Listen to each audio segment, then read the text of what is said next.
It's one of the biggest defence deals in Australia's history. This will be one of our largest ever exports. More than 100 Brisbane-built Boxer combat vehicles sold to Germany, securing around 1,000 Aussie jobs. This will boost our sovereignty.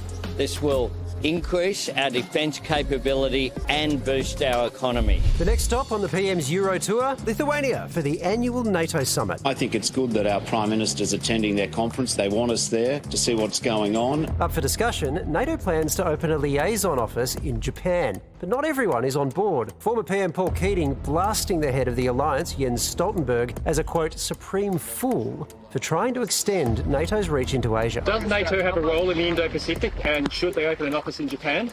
Well, that's a matter for NATO. Of course, NATO stands for the North Atlantic Treaty Organisation. And Keating thinks they should stay out of our patch. The Europeans have been fighting each other for the better part of 300 years. Exporting that malicious poison to Asia would be akin to Asia welcoming the plague upon itself. Just because you get on in age doesn't mean you should be immune from having an opinion. It was attacking NATO and its leadership, and essentially implying that it was responsible for conflict in Europe. It's a particularly unhinged spray.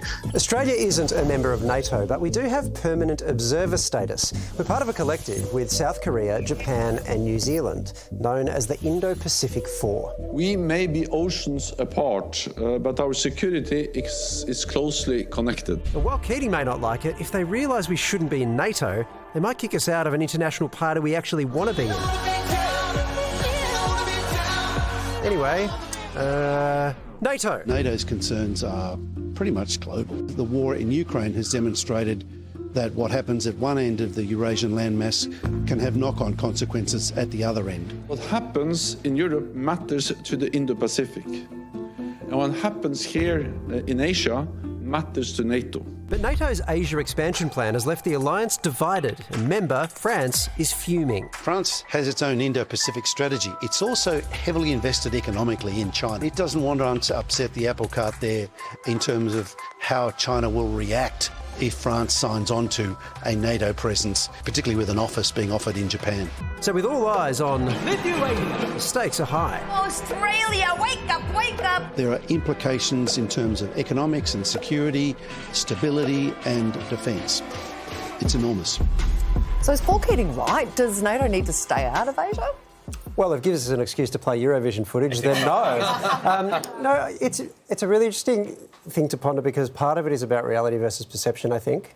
So the narrative that Russia and I imagine China might use is that NATO's expansion is a threat. I mean, we saw Russia use this, right? NATO's expansion is a threat, therefore we're going to invade. Now, you don't have to believe they mean that, but that's the narrative they nonetheless use. And an expansion of NATO into Asia would absolutely play into that narrative. But it would make that narrative it's one little outpost, one office right in Japan. Yeah, so it may not become that. Yeah.